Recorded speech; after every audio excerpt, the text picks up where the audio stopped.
అనగనగా ఒక కట్టెలు కొట్టే వాడు ఉండేవాడు. అతను చాలా కష్టపడేవాడు.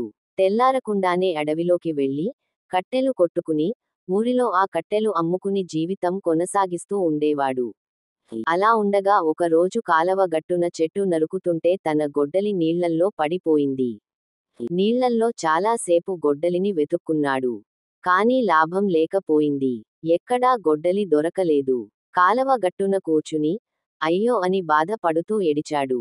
రెక్క ఆడనిదే డొక్క ఆడదు అన్నట్టు పని చేస్తేనే పూట గడిచే పరిస్థితి. గొడ్డలి లేకపోతే కట్టెలు కొట్టలేడు. కట్టెలు కొట్టకపోతే అవి అమ్మలేడు. అమ్మకపోతే డబ్బు ఉండదు.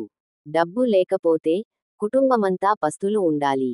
ఇవన్నీ తలుచుకుని కళ్ళు మూసుకుని గట్టిగా వన దేవతని ప్రార్థించాడు.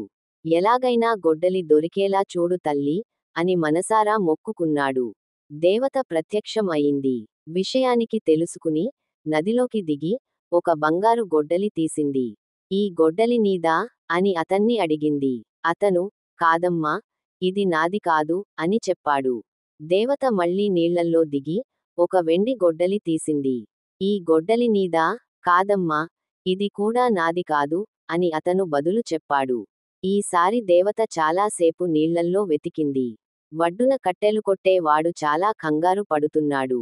తొందరగా దొరికితే బాగుండు అని మనసులో అనుకుంటూ ఉండగా దేవత ఒక మామూలు ఇనుప గొడ్డలి చూపించి ఇది నీదా అని అడిగింది.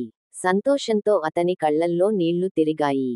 అమ్మయ్య అనుకుని అవునమ్మా, ఇదే నాది అని అందుకోవడానికి చేతులు జాపాడు. వన దేవత అతని నిజాయితీని మెచ్చుకుని అతని ఇనుప గొడ్డలి ఒకటే కాక ఆ బంగారం గొడ్డలి, వెండి గొడ్డలి కూడా అతని చేతుల్లో పెట్టింది. నీ నిజాయితీ నాకు నచ్చింది. ఇవి కూడా ఈ రోజు నుంచి నీవే అని చెప్పింది. కట్టెలు కొట్టేవాడు కళ్ళకి అద్దుకుని 3 గోడెళ్ళు తీసుకున్నాడు. ఆ రోజు బజారులో ఒక వ్యాపారస్తుడికి వెండి గొడ్డలి, బంగారం గొడ్డలి అమ్మాడు. వచ్చిన సొమ్ముతో కుటుంబ పరిస్థితులు మార్చోవాలనుకున్నాడు. అవి కొనుక్కున్న షావుకారు ఇవి నీకు ఎక్కడివి అని ఆశ్చర్యంగా అడిగాడు. కట్టెలు కొట్టేవాడు జరిగిందంతా చెప్పాడు. ఆ షావుకారుకి అత్యాశ కలిగింది. వెంటనే అతను కూడా ఒక గొడ్డలి తీసుకుని వెళ్ళి కాలవలోకి విసిరేసి వన దేవతని ప్రార్థించాడు. వన దేవత ప్రత్యక్షం అయింది. షావుకారు, నా గొడ్డలి ఏట్లో పడిపోయింది. కొంచెం సహాయం చేయి తల్లి అని ప్రాధేయపడ్డాడు. వన దేవత నీళ్లల్లో దిగి ముందర లాగానే ఒక బంగారం గొడ్డలి తీసింది. ఇది నీదా అని అడిగింది. ఆ షావుకారు కళ్ళు తిరిగాయి. అంత బహుమూల్యమైన గొడ్డలి కళ్ళెదురుగా కనిపిస్తుంటే ఉండపట్టలేక అవునమ్మా, ఇది నాదే అని అబద్ధం చెప్పాడు. వన దేవతకి కోపం వచ్చింది. అబద్ధం అని మాయం అయిపోయింది. షావుకారుకి కొత్త బంగారం గొడ్డలి దొరకలేదు సరికదా, తెచ్చుకున్న పాతది కూడా కాలవలో ఎక్కడా కనిపించలేదు. ఇందుకే పెద్దలు ఎప్పుడు నిజం చెప్పమంటారు. నిజం చెప్పే వాళ్లకి ఎప్పటికో అప్పటికి మంచి జరుగుతుంది.